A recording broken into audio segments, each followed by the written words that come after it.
Hello, this is the first talk in a series of lectures that are aimed at developing your ability to analyse artworks. They're done through videos that are online, and to find these videos, if you go to the website, scroll down, at the bottom you'll see a sign for staff and students. Click on that, and then you have this page here, and this is where the online student portal is, which is called My UCA. Click on that and just type in your login you were given at enrolment. When it opens, you'll only see one course here. All these are here because this is a staff login. So click on your course. And on the left hand side you've got all the information here. If you click on Contextual Studies, that takes you to the page that you'll need for this project. Each item in this list has a kind of downloadable document. As you pass your mouse over it, you can see it's for that. What the information here is telling you is it's the Contextual Studies program here runs through to the carousel, and at assessment it is the last week. The assessment week is the last week of the project, and it says here it's sort of aimed at improving your ability and confidence in talking about artworks. So it's useful for a career in art and design, but it's aimed at helping you at interview, and it consists of 6 written tasks, a bibliography, kind of submission to turn it in, which we'll talk about a little bit more later. There's some info here if you want to check it out. And what we think is probably very important is to produce a visual booklet that relates to the essay with images that are influencing you. This is a vital part of the course, I feel. And there'll be additional information as we go along, but just read the brief carefully. So you just download the brief.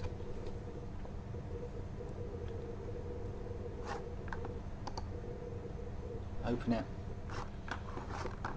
in Word. I'm just going to switch off the markup that I've got.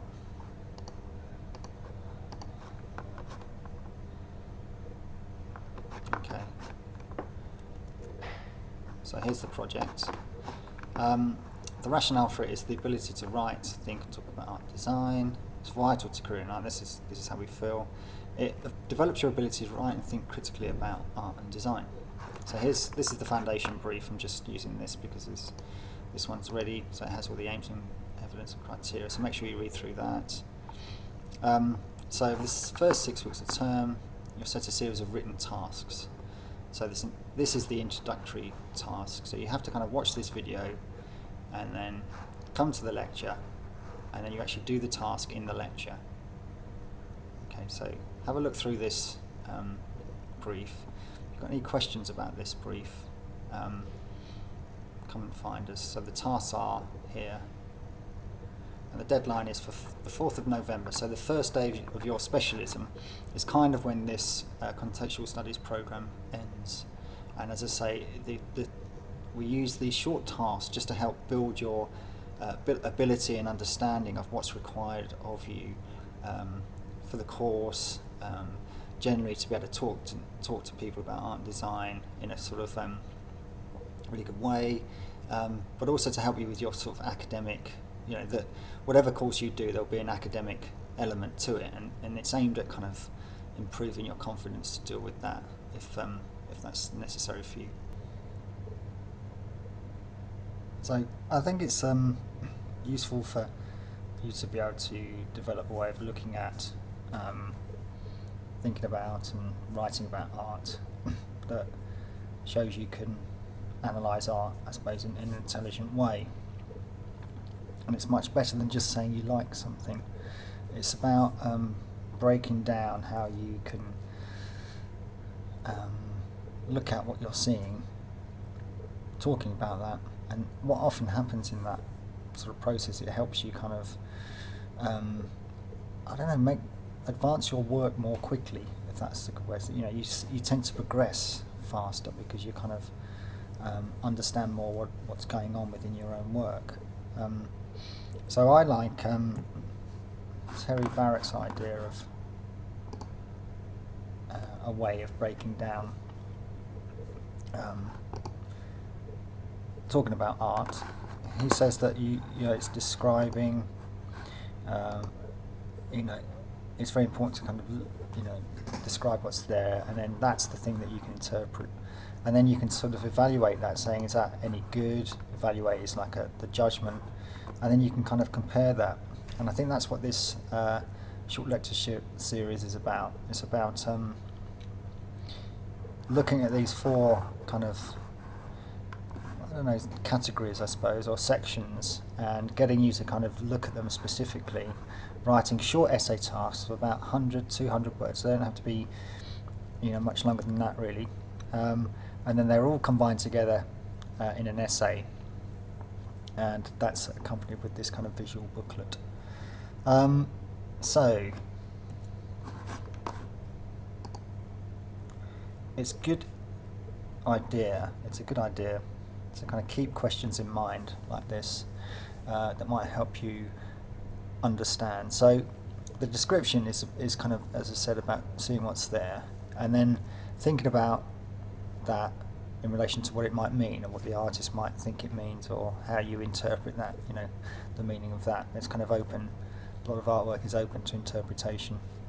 And then you've got to say whether you think it's any good. And I think it's much more, it's very important to kind of say if anything's good or not based on some sort of analysis, some sort of thinking about what's actually there, instead of kind of, blandly saying that it's good or it isn't.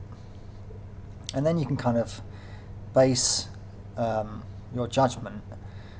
You can kind of you base your kind of fact finding, if you like, on an artwork, and it's much easier to make a kind of comparison with other artwork. So that's the kind of the general idea of this kind of short course. But what's particularly important to realise that description and interpretation are very hard to kind of pick apart. So you can't necessarily just ask you to describe an image and then, for the next task, interpret it. I think we kind of have to look at an image. We're going to have to look at some images today and think about how we describe and interpret those. Okay, interpretation is based on pure observation. It's also description is based on pure observation. It's also this idea that you find out more about the artist by researching that. Now that's going to be a later essay task, so we're just going to talk about pure description at this stage. So pure description is always these questions come up, and this is the kind of conversation you might have with a tutor, looking at what you've produced or looking at another artwork, and you're thinking, what's here? What am I looking at? What can I tell, for absolute certain about this image? What can I see is absolutely true? So a description is an answer to these sort of questions, and it's a kind of gathering basic information, giving you kind of information that you can talk about, and maybe point out to other people what they may not have seen. So, description means talking about the subject matter, how it looks, how it's made. So we often talk about form, and form basically kind of means shape. It can mean other things like colour and marks too, but we talk about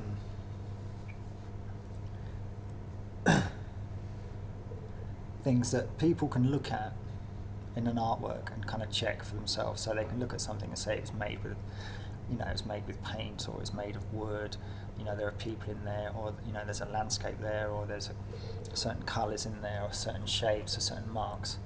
And and the other descriptive information that you can see here is more about the kind of background checking of something, the kind of context that the artwork was made in. But we're not dealing with that with this task, as I say. So the information is kind of comes from your own observation and from what you can find out. So description is about looking at something, using your knowledge and experience to kind of get the information from the artwork, and then kind of checking, I guess, by researching, using external sources that aren't within yourself, if you like libraries. So try not to judge. Take time to look first. Description's a good way of getting to know a piece of work. It's a way of getting crucial information that helps you understand and appreciate an image. And when you're describing images, everything matters. So, to try and understand an image, you just have to try and look at every part of an image and try and work out what was intended with that image. When you're describing subject matter, subjects are often in themes, and themes are open to interpretation. I think you can say there are people and places here, but it just all depends on your knowledge of a particular some place that might be depicted. So when you're describing, it's about being very straightforward and just naming what you see and what you think is going on and what's happening. It could be just people talking or sitting. The form is more about how the subject's shown, and this can be things like the composition, where things are placed in the frame. Sometimes when something's much bigger in an image, then it may be the more important thing, or it may be the least important thing, even though it's the largest part of the image. It depends on what you how you interpret what you've seen in an image. So we often talk about formal elements. It's kind of a technical art term. Form as in shapes, elements as in parts. So a formal element could be a piece of cloth that's kind of hanging from a mannequin. It can be a blue area of an image, shall we say. It's kind of one of those sort of technical terms that it's worth getting to know. So it's mediums are also very important. They kind of affect meaning, and when you're interpreting images, describing the objects is a very useful point to kind of think about when you're starting to kind of talk about an artwork. So things like what's it made of, what kind of mediums did they use, and so when you look at this, what mediums did Rauschenberg use in these Combine paintings, and why did he use those? Now these were made in the late 50s, early 60s. What do you think his motivation was to use those mediums?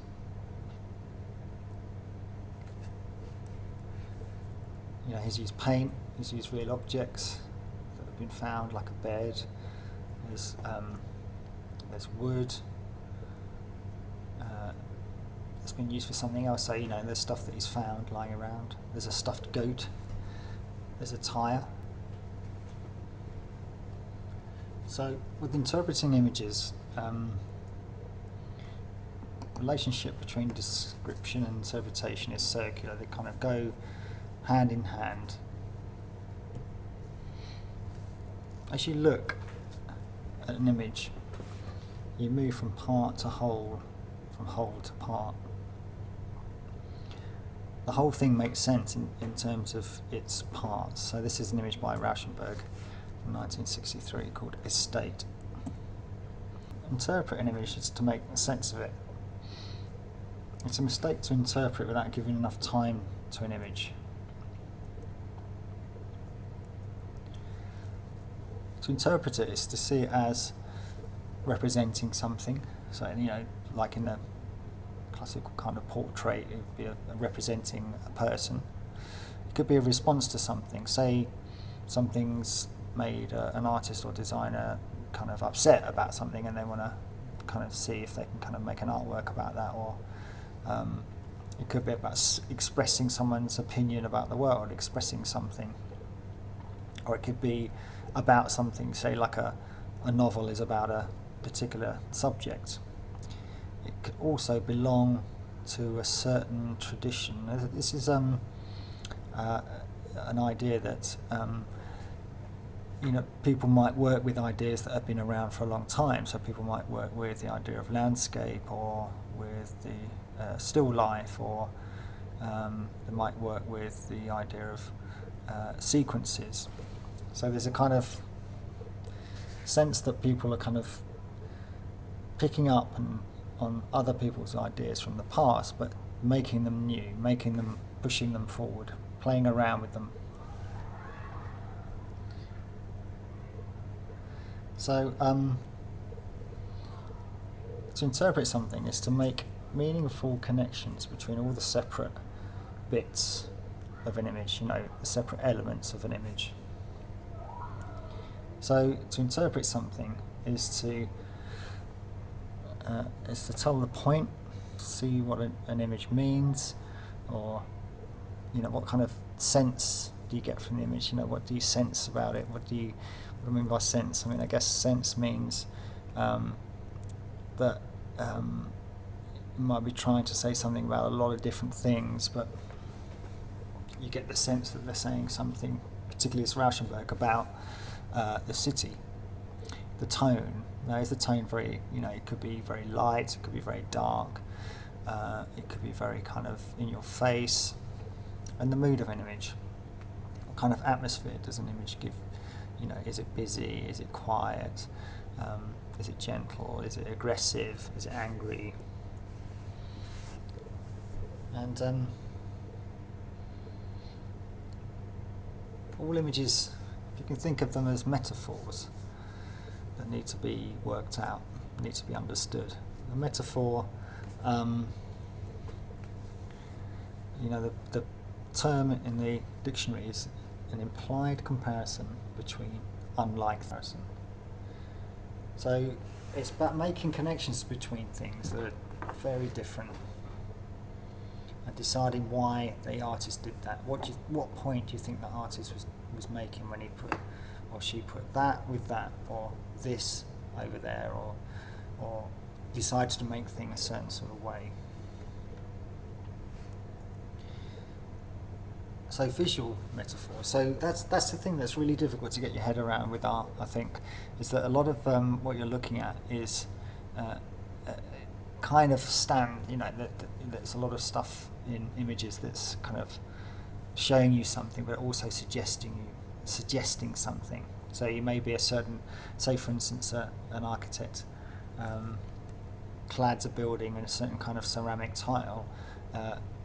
It's a solid object, but he may have been thinking about how, or she may have been thinking about how that kind of reflects the light. Like it looks like it's makes the side of the building look like it's made of water or something. Or it's not a great example, but I'll try and kind of say a bit more about it. So if you just to see something as, it's very important. If you miss the metaphor, you miss the bit to be figured out, and that's the difficult thing about analysing, interpreting art. You just see what's there, and you kind of miss the point. So you might look at a mess of something, and you might not think that mess is representing. When I say mess, it's kind of something very. Let's say they're very rough marks that are made with a kind of a rough tool as opposed to a brush or a pencil. If you just say that's a kind of messy painting and don't think about it any further, you're kind of missing the point of what the artist was trying to do with that painting. So with this Rauschenberg estate image, there's a kind of grid of images on the right-hand side of varying sizes. And the most visible shapes are rectangles. You can see that on the right-hand side. They're contrasted against areas of freely brushed painting, kind of on the left-hand side towards the left there. And there's a real variety of different scenes.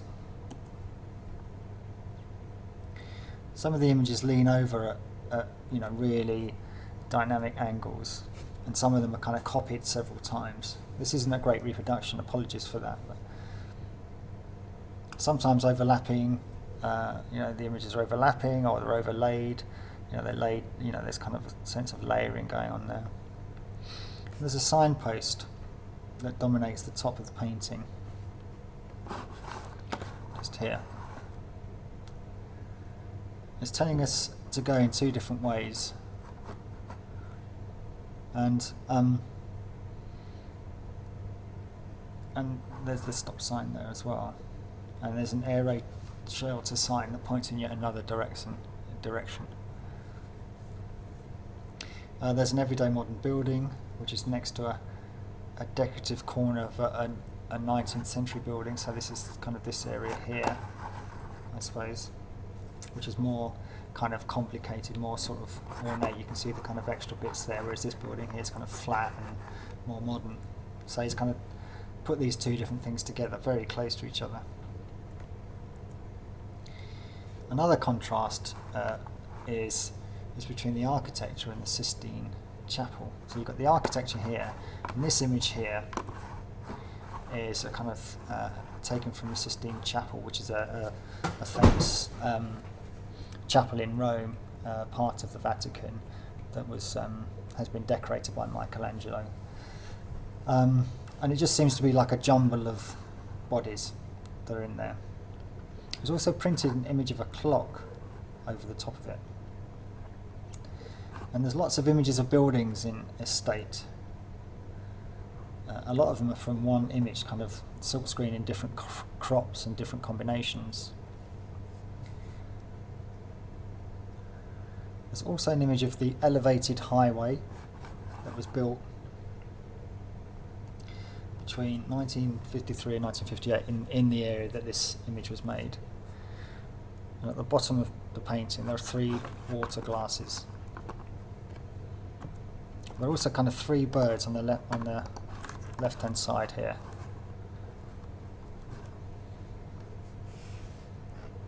And they're painted with lots of free and loose paint. So, these marks here, these kind of splashy marks, we'd say they're quite gestural. You can see that, in a sense, you can kind of see the implied movement of the hand in making these marks.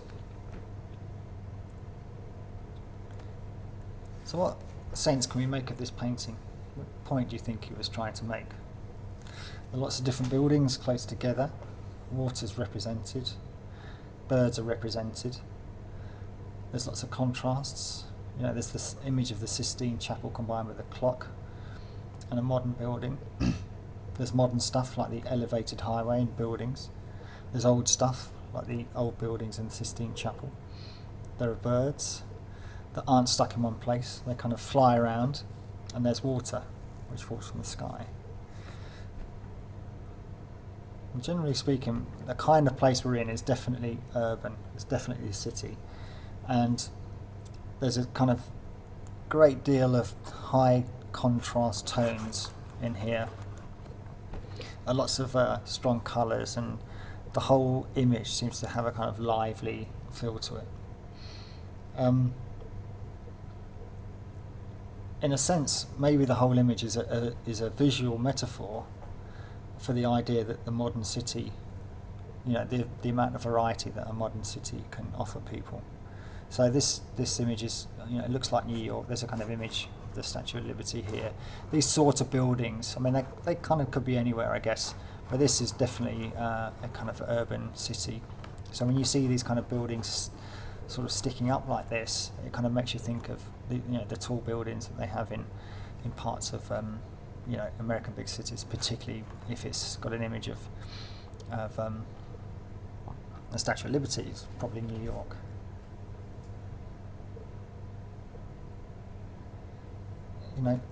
A modern city can offer you choice, maybe that's what he's saying. And in New York you can live maybe the kind of life you want to live. New York is based on lots of different neighbourhoods, and they all have their distinct kind of character. So you have these kind of different things all kind of, sort of jammed in together. So you could say about this image that the artist is trying to represent, this is quite a new thing, I guess, 1963, but the artist is trying to represent, what the city can offer you, or what the city means to him. So, the city can contain natural forces like, wildlife. It can contain, it's, you can collect water in the city, rainfalls in the city. So these kind of natural phenomena happen within the city, alongside this kind of mad jumble of buildings, and that have a particular flavour about the way the city's kind of grown together. And that would be my interpretation of it. The next, one of the later essay tasks, I'll give you someone else's interpretation of that, someone who's kind of studied Rauschenberg, from a book. I'll briefly mention that in one of the later talks. But in a sense, your next job is to, in your journal, just reflect on this talk a little bit. You could even, maybe find the image online and print it, pop it in your journal. Just say what you think, or what you understand. How much do you understand about what I've kind of spoken about? I know I've kind of rambled a little bit within this, but what do you think about the video? You might be kind of think it's good, or it's might be a bit more critical. Just reflect on it in your journal once you've watched this. And then you have to choose an image from the image bank. So if I just go to back, so remember this page is found through the staff and students link at the bottom of the front page of the UCA website. So go to the website, scroll down the page, hit the staff and students button, and you get this page here. So you go to My UCA, log in,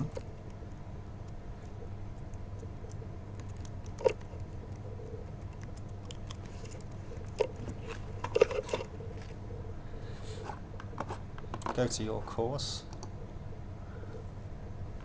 and in the Contextual Studies folder there's an image bank. Each pathway is going to put a bank of images in there. So this is the 3D pathway, and there are a bunch of images here. Now if you right click or control click, you can save the image. Just save it to your desktop. Choose an image, save it in that way by right clicking on it, print it out,